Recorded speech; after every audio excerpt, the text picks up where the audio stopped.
communications.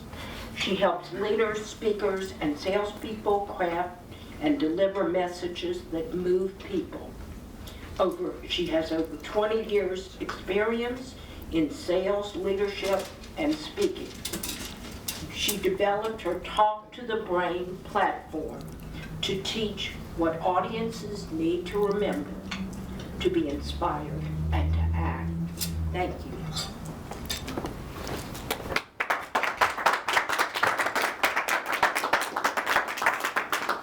Thank you very much, Marilyn. Are you guys going to be okay with this view?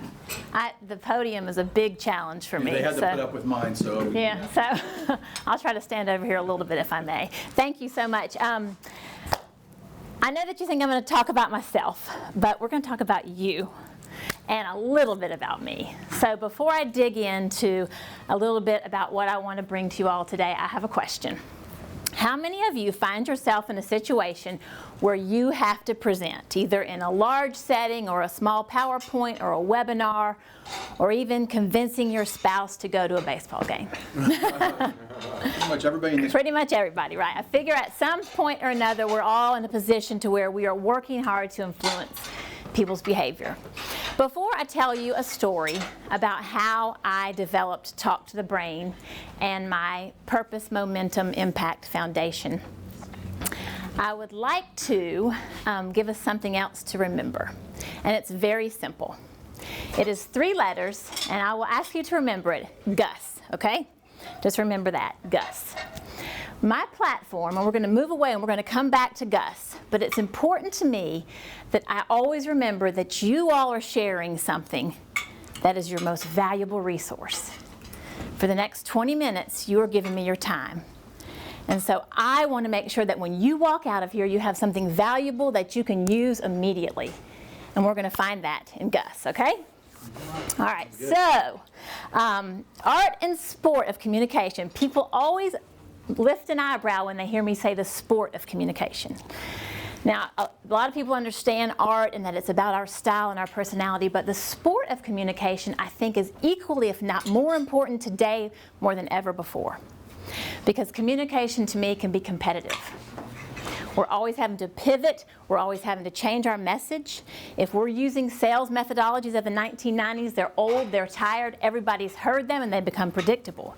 But more important than that, why do you think that I might think that communication is a sport? What are we really competing with today? Phones. Exactly right. This little baby right here, right? So I know that you're thinking, well, if she's boring, at least I can check my Facebook, right? Right here.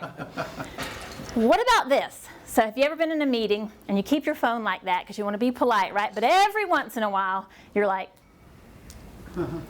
anybody do that? No. No. You know what time it is. All right. How many of you in here have a student away at college? Anybody? Okay. What's your college student's name? Emma. Emma. If you go like this, and you see a text from Emma that just says, "Call me now," what happens to your mind? Are you going to? Goes there. Exactly.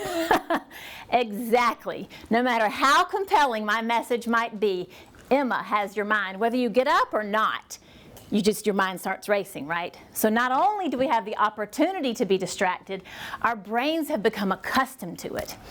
So I'm going to share with you all a little story about how I developed Talk to the Brain. It is completely based in neuroscience. And I'm not a scientist, and I never thought I would find myself studying neuroscience. But as you probably know, neuroscience is driving business strategy today more than anything else. But I'm going to take you back to the year 2005. I have 3 children, and my middle daughter was 12 years old at the time. And she contracted what the CDC told us was a virus of unknown etiology. And she survived the virus. It caused her to have something called encephalitis, which damaged her brain, but she survived. And she was almost back to herself, except for one thing. She had epilepsy. She had seizures, and they said, we're going to find an answer. So through the course of 2005, she was on one medication after the other, trying to find answers to these seizures, a little 7th grade girl. I don't know how much you know about seizure medication, but the side effects are horrible. So I had this once very vibrant social swimmer, cheerleader, had this beautiful, strong life, everything going for her, and she became just lethargic and depressed and unmotivated, and she was still having seizures. So it was right before Christmas of 2005. I sat down with a neurologist, Dr. Barbara Weissman, and I'll never forget this day. I said, Dr. Weissman, can we just take her off the seizure medication and just try to manage the seizures, maybe something naturally? And she said, no, Mrs. Heaton, not in Caroline's case, because every time she has a seizure, they damage her brain, they damage her hippocampus, and we just simply cannot take that risk. We've got to find an answer to these seizures. So that marked the day that I went home, still running my business, taking care of the family, and instead of being monomaniacally devoted to finding holistic healing for seizures, I dug into the science of what is this hippocampus? The hippocampus is in charge of our memory and how we learn. So here we are over 15 years later, and Caroline's last seizure was most likely last night. We never found an answer to seizures, and she's been on every medication, and I've traveled the country over looking for answers. But as I did that, I continued to study the brain and neuroscience. And over the years, something just continued to align over and over again. It was what I was teaching others and teaching them how to communicate, and it just continued to be backed up by what I was learning about the brain. And that's how Talk to the Brain was developed. Add to that, I am absolutely devoted to making sure that her suffering makes a difference for others. So I'll never leave her out of this story. As her brain has deteriorated, and it certainly has, she's very, very intellectually delayed today. And as that has happened, her brain is like a simple example of how your brain works and your brain works and how all of our brains work. And she continues to deliver this gift of simplicity and purity. And it also helps me to help other people to deliver more compelling messages. So I'm going to ask you just to remember one broad piece of what I've learned that applies to what we do and how we communicate. And then I'm going to give you 5 components.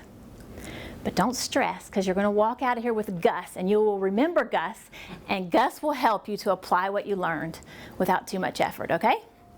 You with me? Yep. All right, the big thing that I've learned, the broad message, and many of us know this, but we tend to forget, is how do we remember or learn? It's the same thing, right? Remembering something and learning it and keeping it and storing it in our brain. How does that happen? 2 things, very simply. This is the broad piece of this that I want you to remember. We remember by emotion and repetition. It's really that simple. So anything that's delightful, we commit it to memory. Anything that's painful, we commit it to memory. And every time we commit something to memory, it's reinforced, and that helps us to remember it. So I'll give you a beautiful example of this, and I'll take you back to Caroline. She's 27 now. We moved from Athens, Georgia, back to Atlanta just a few years ago. And when we did that, we looked everywhere for a house that had her bedroom on the first floor that we were happy with and had everything that we needed, and we just couldn't find it. So what we decided to do was purchase this home where her bedroom is just off it's not really her bedroom, it's a study, but it's just off the kitchen, and she has her own bathroom. So while it doesn't feel like a bedroom, it's Caroline's space. And she goes to her dad's, and then she comes back to my house. And she goes to her dad, and she comes back to my house. And every time she comes back to my house in Atlanta, she would head for the stairs. Well, seizures and stairs are not a good match. And we would keep saying, Caroline, stay downstairs. Caroline. And for 2 years, I'm not kidding you, we finally gave up, and we just escort her up the stairs and make sure that she knows she cannot be on the stairs. She's never been able to remember week after week after week where her bedroom is. But let me tell you what she does remember. She still remembers 12, 14 years ago being bullied because it hurt, and she kept remembering it. And you know what else she remembers? She remembers 6 years ago when she won the special needs pageant in Athens, Georgia, where she sang Aretha Franklin's Respect for over 500 people. She remembers that day. Why is that? It brought her great joy. Well, when we remember this about people that we speak to, then it really helps our strategy. Emotion and repetition. That's why you're going to keep hearing me talk about Gus. And you'll remember Gus when you leave here. Emotion and repetition. All right, so we'll take this now. We're going to break it down just a little bit more deeply. If this is of interest to you, because it's obviously just a little high level, I usually do a 2-day workshop on this, but I'm just giving you a little snack of Talk to the Brain. And before I leave, I'll give each one of you my card, and on the back you can write down a code and you can download my audiobook, Talk to the Brain. I'll give you a free code for that. So if you like this, don't stress over it right now. I'll give you the card before I go. But there are some more pieces that help us a little bit more with our strategy when we speak to people, either an audience of 1 up to an audience of 1,000.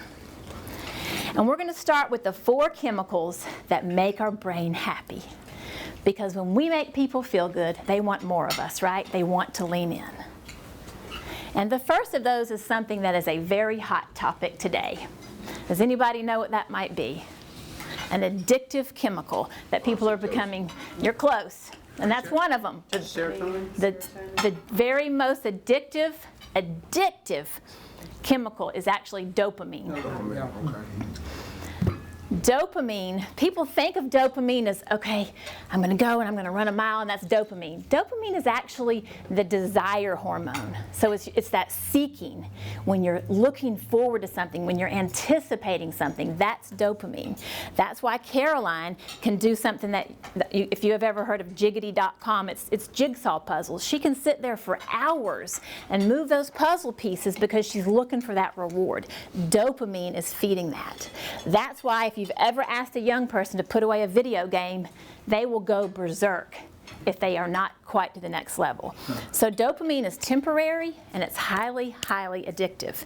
So how does that translate into our communications with people? Be unpredictable. Be novel. So that's the first of the 5 components. Make sure that your talks and your presentations are not predictable. Because immediately you're going to infuse some dopamine into the minds of people, and they're going to lean in and think, oh, this is going to be something different, and it's going to build some focus. So that's dopamine, okay? And somebody else said serotonin. Serotonin, do you know very much about serotonin? Just a little bit. A little bit? Mm-hmm. I'll give an overview of it. How's that? All right.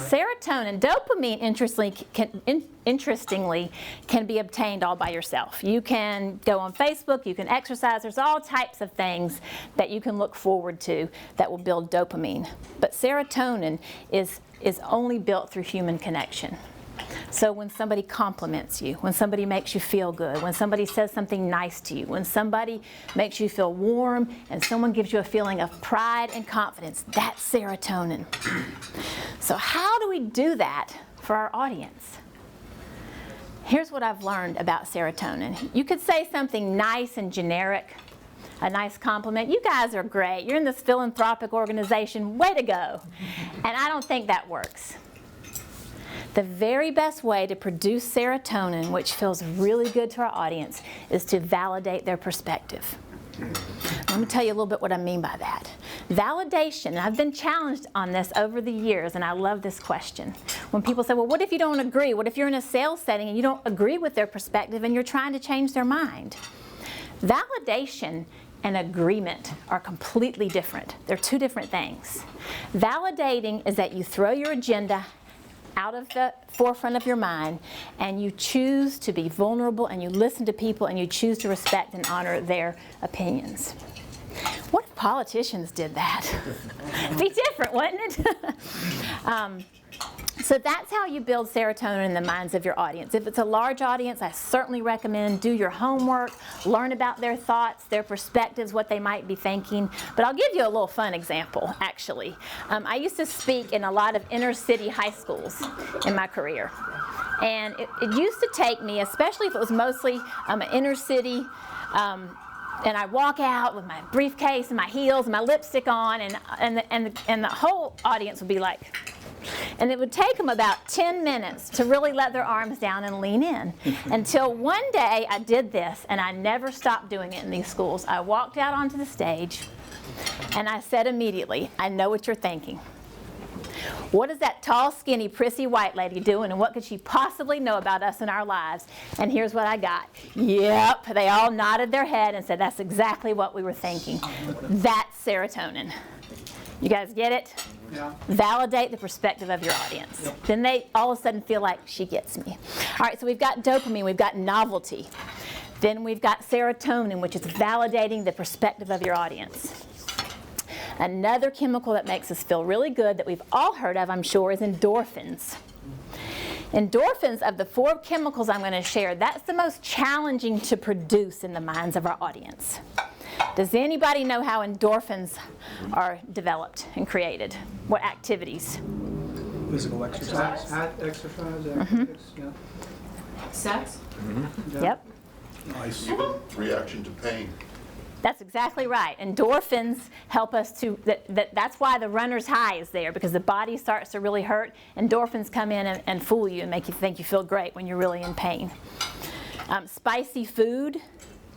And actually, interestingly, and I won't divert too much, but this is always a fun conversation, sex does not give endorphins. Sex is dopamine. Orgasm gives endorphins. Sorry, So, Becky. sorry. Sorry, Jim.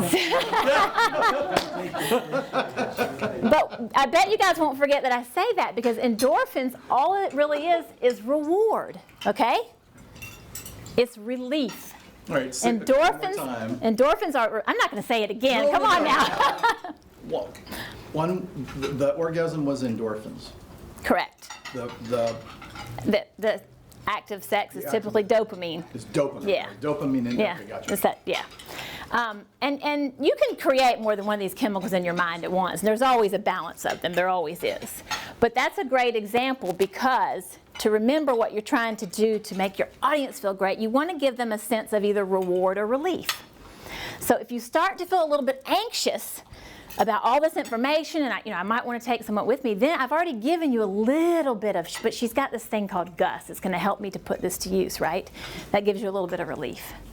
The very best way, if you have this skill, to produce endorphins in the mind of your audience is through, what do you think? Why is it called comedic relief?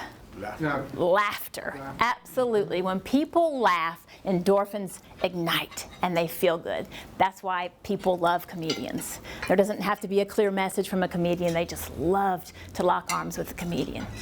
All right, so we've got 3 components. How am I doing on time? I definitely like to respect people's time. Okay.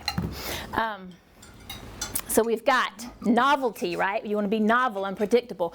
We've got to validate people's feelings, that's serotonin, so validation. We've got relief, offering either a reward, something at the end of this talk is going to be special. There's a reward or some relief. And the 4th one, somebody already said.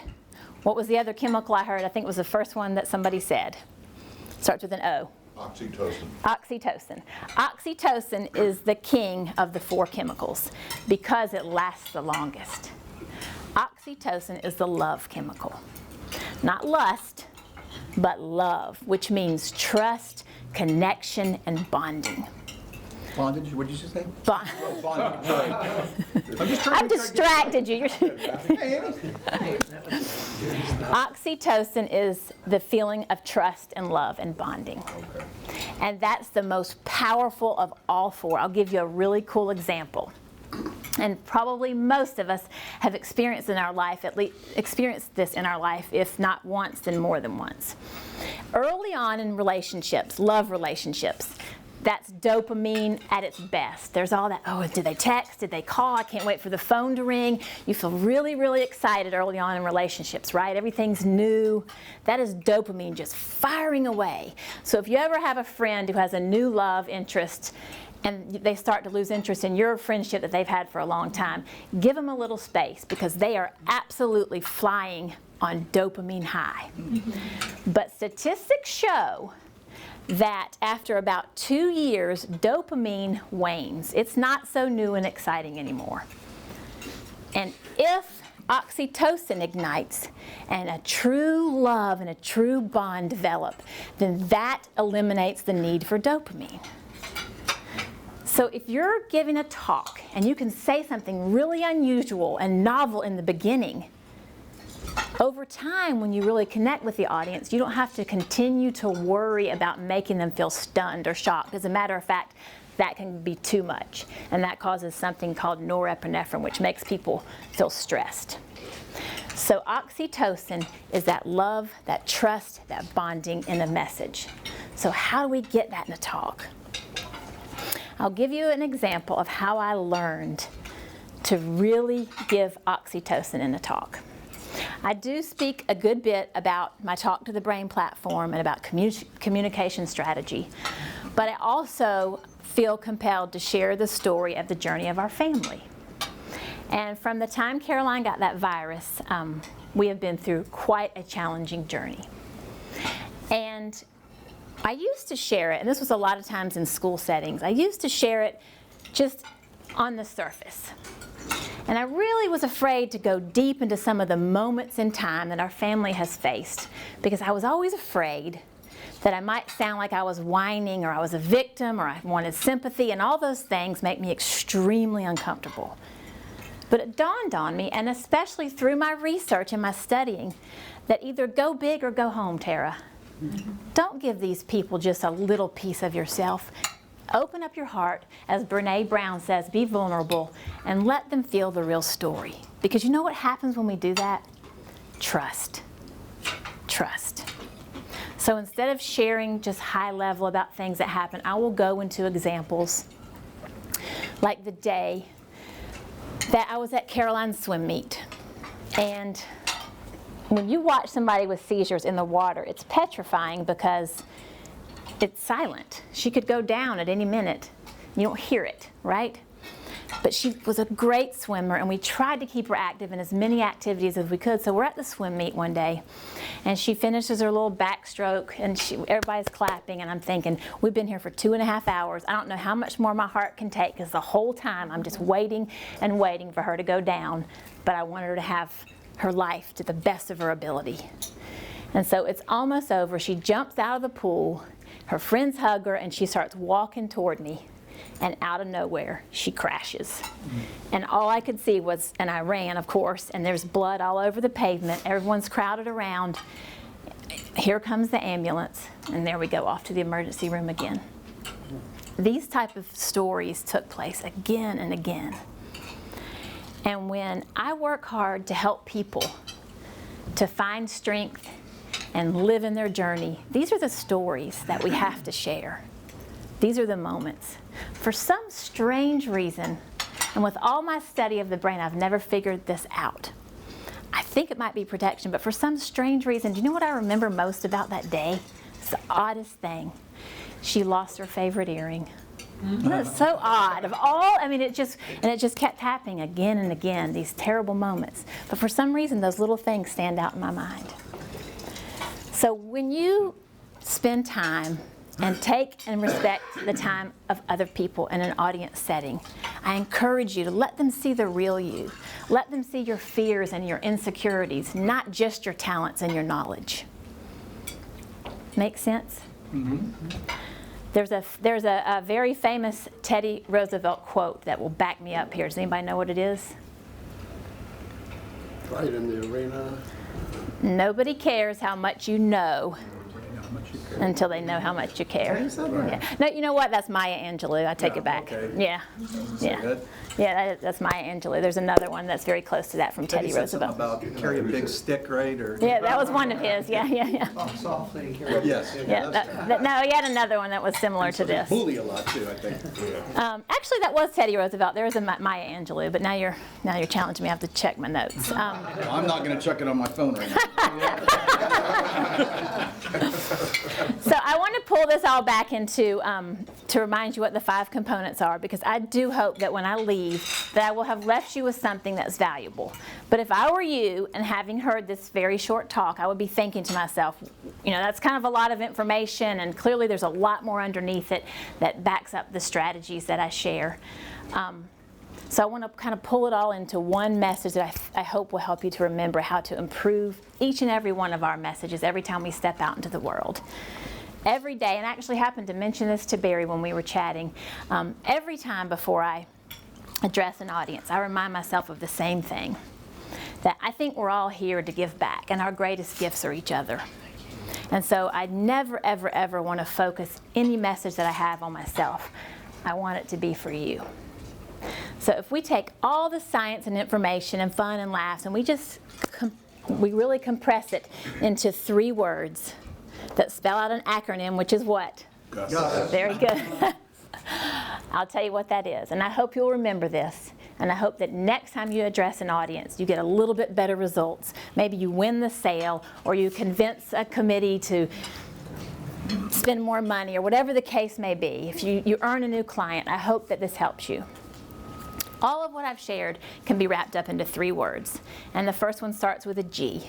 What do you think it might be? Give. I like it, but that's not it. Gratitude? Very close. Remember honesty? Genuine? Genuine. Genuine. And you can use honest or sincere. Sincere is my absolute #1 value personally. But genuine. Be genuine. Be who you are. If someone asks you a question and you don't know, one of the most beautiful ways that you can earn trust is to say, I don't know, but I'll find out. So genuine. Above all else, be yourself. What's the second one? The U. Remember dopamine? Understanding. That could be it. I like that too. But remember about dopamine? Do we want to be predictable? We want to be unique. We want to be unique. We want, if we stand up, hi, my name is Tara Heaton. That's something that you've heard a million times in an introduction. You know what's going to happen to your audience? They're going to be like, oh, here we go, just exactly what I thought. Be unique, especially in the beginning, and try to promise a reward, right? And the last one is the most important, and that's why I have Gus. Our brains need today more than ever before a simple, clear message. So the last one is simplicity. Simplicity. It is so important that we don't take a microphone or take people's time and give them all kinds of information and hope that some of it will stick. Hope is not a strategy. Hope is not a strategy. We can't just throw out a pile of information and say, hey, if you took something useful today, then I'm really glad. That's not genuine, is it? And that's not really giving. We have to do the work for the brains of today more than ever before. And what that means is to simplify your message into something real and something tangible that people will remember. So it's your stories, not your journey. Don't tell your life story. Nobody wants that. But those moments in time, those stories, those transformative moments, like the day the doctor said to me, no, Tara, that's going to damage her brain. That changed the trajectory of my life forever. Share your stories with authenticity and simplicity, because our prefrontal cortex is more crowded than ever before. And if you want somebody to remember your message and act on it, it's got to be emotional, it's got to be genuine, it's got to be unique, and it's got to be what? Simple. That's exactly right. Does anybody know the golden circle, what Simon Sinek taught us about 10 years ago, which is really driven business strategy? What's your why? That's part of it, yep. The golden circle is people don't buy what you do, they buy why you do it. That was the golden circle, Simon Sinek, right? And the Maya Angelou quote is, Got it. people will never forget. People will forget what you did. They'll forget what you said, but they'll never forget the way you made them feel. That was Maya Angelou. So think about this. People will forget what you said. You're going to forget what I'm saying. You're going to forget what I did. But you'll hopefully never forget the way I make you feel if I tell you exactly what to do with that feeling. Feeling good doesn't last. But if you give somebody something tangible, something to act on once you feel like you've really connected with them, then they can go and use it, and you've been a gift to them and a gift to their time. So I hope that you'll remember Gus, and that your next presentation is more genuine, more unique, and keep it simple. And I hope that's a gift for you all today. I really do appreciate you all. Thank you. Thank you.